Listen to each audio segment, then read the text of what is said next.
Pedro Manrique Figueroa es un personaje del cual no se puede olvidar nadie en la Universidad Nacional, porque era un personaje que tenía el don de la ubicuidad. Ese personaje aparecía en todas partes, a todas horas y en todos los acontecimientos políticos, fueran de un grupo o fueran del otro. Naturalmente que él aparecía como miembro de las Juventudes Comunistas, en función de los postulados del partido, que era la combinación de todas las formas de lucha en ese momento. Recuerdo que lo conocí en la Nacional y si no estoy mal, fue a través de Gloria Triana. Gloria había sido alumna de Camilo Torres y Pedro Manrique me contó de cómo acompañó a Camilo en el apartamento la noche antes de partir para el monte, ayudándole a empacar sus cosas en la mochila, tratando de convencerlo incluso que no se fuera, que no era el momento, que él servía más a la revolución quedándose en la ciudad.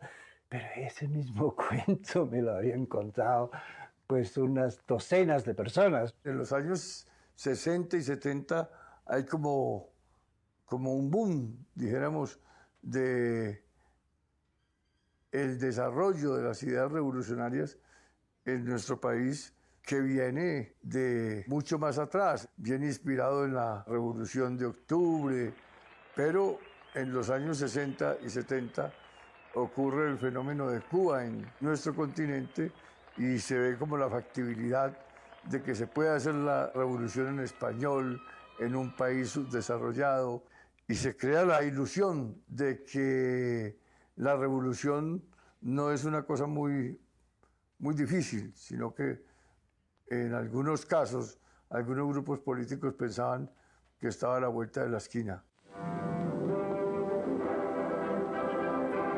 Por esa misma época se desarrolla la línea trotskista, que había sido olvidada un poco desde la época de Lenin, y vuelve y se resucita en el sentido de que la revolución no se puede hacer en un solo país, sino que hay que hacerla general, es decir, que la revolución es una revolución mundial.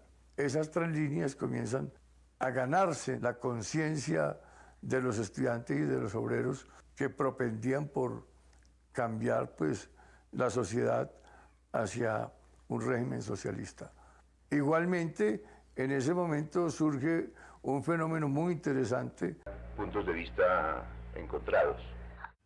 Creo que eso fue un poco nefasto, porque cada uno de estos movimientos quería imponer un estilo de trabajo o una ética socialista, una supuesta ética socialista o comunista del trabajo del artista frente a la sociedad, ¿sí?, desde el punto de vista revolucionario.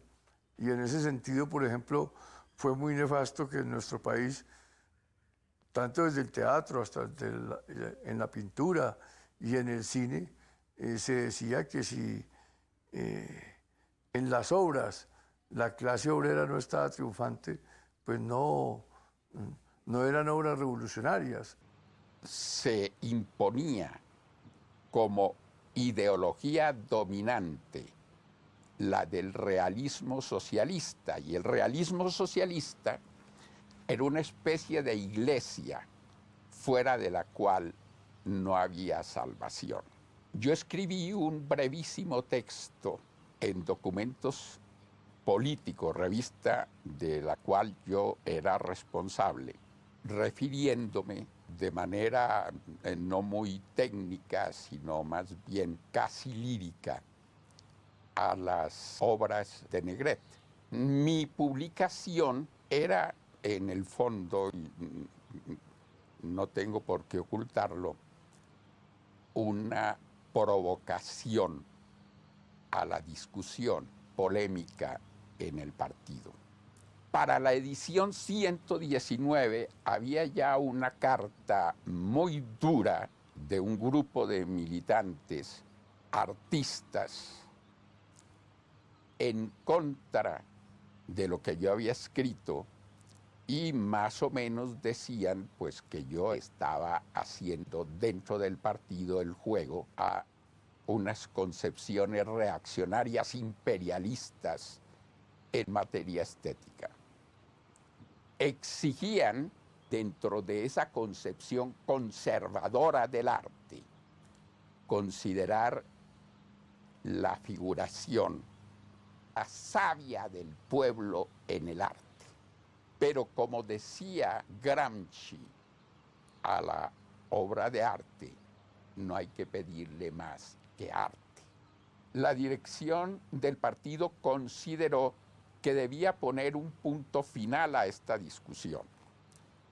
Entonces, el Comité Ejecutivo Central del partido encargó a 2 de sus miembros para que redactaran un documento con ese fin, el punto final. Volvía entonces la dirección del partido a establecer como iglesia fuera de la cual no hay salvación el realismo socialista. Plantearon entonces que esa actitud mía llevaría a la dirección a asumir medidas administrativas contra mí, es decir, a echarme. Y Nicolás Buenaventura expuso ante los dirigentes del partido los desastres que en la vida cultural de la Unión Soviética ocasionaron tentativas similares y recordó la tesis de que a una discusión sobre arte no se le puede poner punto final.